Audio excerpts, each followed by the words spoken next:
नमस्कार मंडळी. आज भारतात करोडो लोक मध्यमवर्गीय जीवन जगत आहेत. सकाळी उठायचं, ऑफिसला जायचं, महिन्याच्या शेवटी पगाराची वाट पाहायची, EMI भरायचा आणि एक दिवस आपणही श्रीमंत होऊ अशी आशा ठेवायची. बाहेरून पाहिलं तर सगळं व्यवस्थित दिसतं.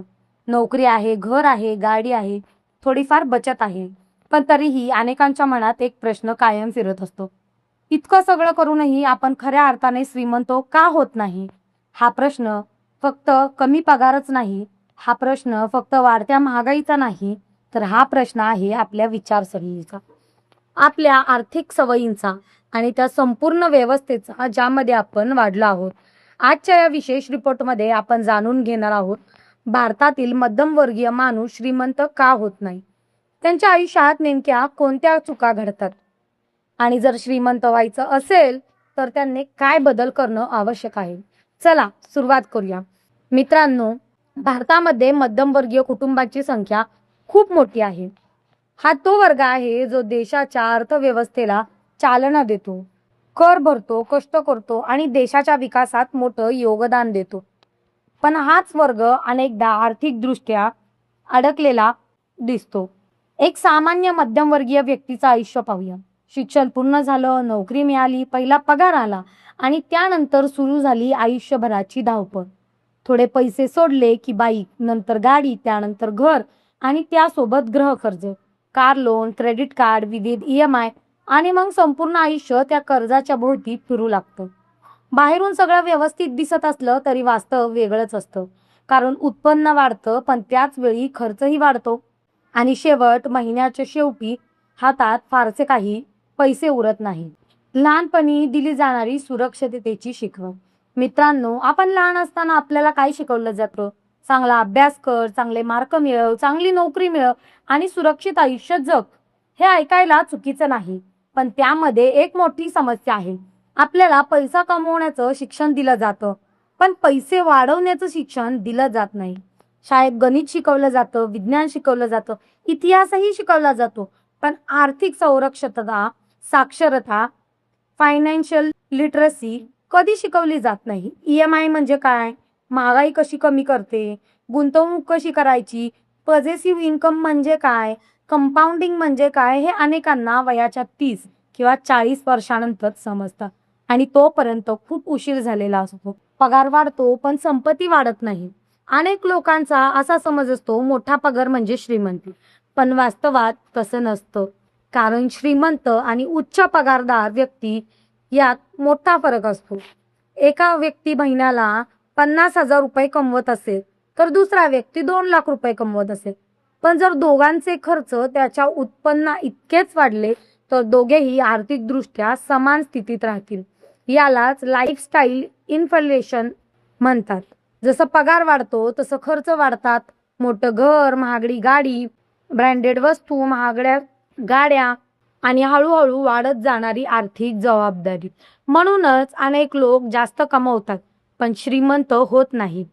EMIचा अदृश्य जाळं. मित्रांनो, आज EMI ही मध्यमवर्गीय जीवनाचा भाग बनले आहे.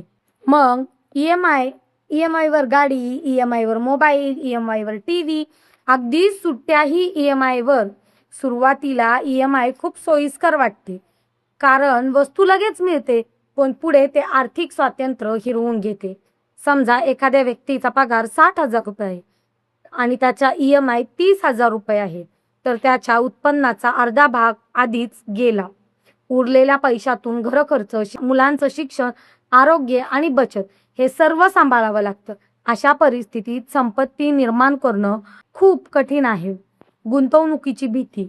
भारतातील अनेक मध्यमवर्गीय लोक अजूनही गुंतवणुकीला घाबरतात कारण त्यांना वाटतं शेअर बाजार म्हणजे जुगार, गुंतवणूक म्हणजे धोका आणि पैसा बँकेत ठेवणं सर्वात सुरक्षित. पण समस्या अशी आहे की महागाई दरवर्षी पैशाची किंमत कमी करत असते. जर तुमचा पैसा फक्त बचत खात्यात पडून राहिला तर तो प्रत्यक्षात वाढत नसतो, उलट त्याची खरेदी क्षमता कमी होत असते. जगातील अनेक श्रीमंत लोकांनी संपत्ती निर्माण केली कारण त्यांनी त्यांच्या पैशाला कामाला लावलं. तर मध्यमवर्गीय लोक अनेकदा स्वतःचा आयुष्यभर पैशासाठी काम करत राहतात. उत्पन्नाचा एक स्रोत. अनेक मध्यमवर्गीय लोकांचे संपूर्ण आयुष्य एका पगारावर अवलंबून असतं आणि हीच सर्वात मोठी जोखीम आहे. कारण जर नोकरी केली तर उत्पन्न थांबतं. कोविडच्या काळात आपण हे स्पष्ट पाहिलं. अनेक लोकांच्या नोकऱ्या गेल्या आणि आर्थिक संकट निर्माण झाली.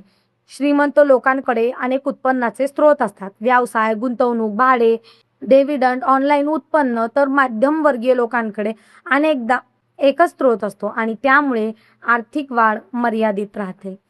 समाजाला दाखवण्याची सवय. मित्रांनो, ही गोष्ट थोडी कडू आहे, पण सत्य आहे. अनेक लोक श्रीमंत दिसण्याचा प्रयत्न करतात. श्रीमंत होण्याचा नाही. महागडा मोबाईल, ब्रँडेड कपडे, लक्झरी गाडी हे सर्व इतरांना प्रभावित करण्यासाठी घेतलं जातं.